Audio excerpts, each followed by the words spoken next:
Hello everyone, it's Agnes coming to you with another Goodwill makeover. And as you can see, it's again sort of like a ginger jar that I decided to try the crackle on. So I wanted to bring the darker background. So my darker background, of course, it's going to be gold. And it's not the greatest. You could see some streaks, but I really do not care about them. I actually do love those streaks.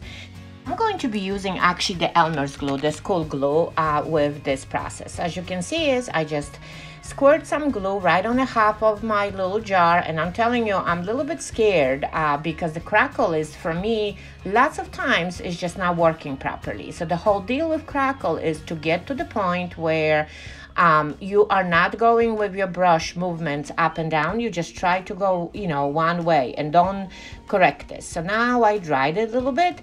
Now I'm trying to get my chalk paint, and it's the same story. You do want it to get to the point. You can go over here with your paint, but you cannot press. So that means is your glue that's underneath cannot be distributed all over again. So that means is you just sort of like feather paint or something like this. So let's just see it. Let's just dry it up. And now look, I already see some crackle forming. Man, it is working. But you know what? It's still not my favorite crackle that I want. So I do want it to try at the other half of this a little bit differently. So see, I'm trying to get it dry and see, but I do love it. I mean, no matter what it is, it's still looking good. And of course, you just got to give a minute for it to dry before you're going to do it again. So now look, I'm using now this time a different brush. I'm using a super soft brush, literally like your hair sort of a brush. And I do have a lot of my glue, so I decided to just simply add to the top of this container with that softer brush. And then I was actually debating, do I use the same brush for the application of the paint after I dry, of course, as you can see it right now. But it's again, I'm not drying to the point that it's dry. I'm just drying so it sort of have that tack feel to it. So look, I started to add with that brush like I used to before, and it seems like it's adding a lot of paint. So I went back to the soft brush, and now look how pretty this paint is being distributed. So you know what? Now let's see if the crackle is going to happen, and it does seem like it's looking even better. So see, we learned something. Use the super soft brush that is of course clean and not with the glue on it, and then try not to repeat your movements up and down. And now look at this, we're drying, it's just awesome. So let's just see if that was not just a happy accident. I'm doing the same application of paint with that soft brush. Now even look, the streaks are much better. And of course, you do not need to cover it perfectly because, crackle looks good when it's sort of like a chippy look. And now look at this, it already shows. It's the trick is in a super soft brush. Look at that awesome crackle.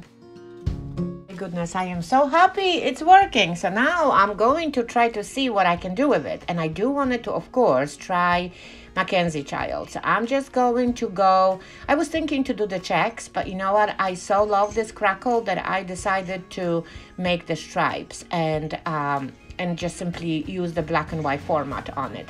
And I am just so hopeful that the crackle that was created in the previous step is going to somehow, no, it's not going to show as much on the darker color stripes, but at least it's going to show some texture in it. So, oh my goodness, I just please work with me over here. I am actually super lucky that my popsicle stick made me a sort of similar stripes, the width of them. But we're working with antiques right here. So the wonkier they are, the better they are. So of course, because it's so much happening on my container, I do want to connect them, and I do want to mark it off and make sure that I do have all lined up. See, I'm confused myself. How do I paint? And I do want to start with the smaller stripes, just in case if I have to and if I have to make them wider or for some reason I made mistake, because it is difficult when you deal with the crackle. So of course I marked them off, you know, every other one. And the way I was marking it off was to simply find the spots of the crackle that I'm really not happy about. So here we go, painting it all around. And of course I do see some texture from the crackle showing through the black. Oh my goodness, I am so happy. It goes pretty quick, and it does actually show. I cannot wait to see if I'm going to dry it, if it's going to show. Super pleased with it. So now the top of the container. I was thinking at the beginning that I'm going to paint a solid color, but then you know what? I have the crackle. So I decided to just simply mirror the stripes, obviously, but in a smaller scale based on the stripes that are underneath. Easy. And of course, I do wanted to keep it as wonky as possible because we are really going vintage here. Who would have thinking? Okay, so I am painting with my black all over again. And then I think, of course, I'm thinking ahead of time. I do see that knob, the little,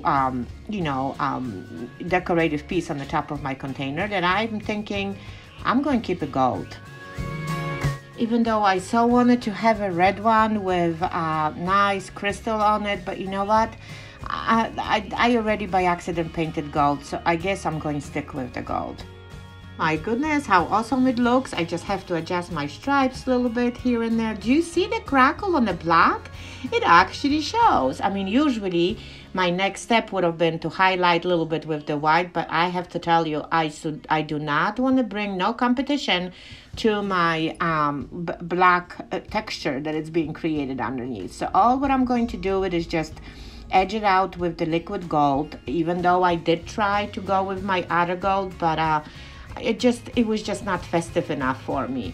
And usually the MacKenzie Childs pieces that I do are glossy, and I don't really think that I should be painting it gloss.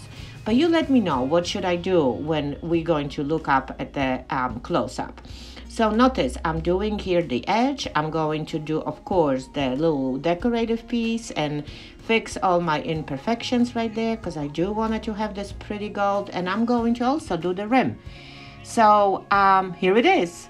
Look how awesome. Do you actually see crackle on the gold, on the black portion of it? How awesome is this? The gold really pulled it through for me. And I only paid one coat intentionally. Absolutely love my little container. Look at that perfect set I have right now. So I really hope that I inspired you to take any container, get your Elmer's glue out of your cubby and try it. And look at this, the wonkier the better.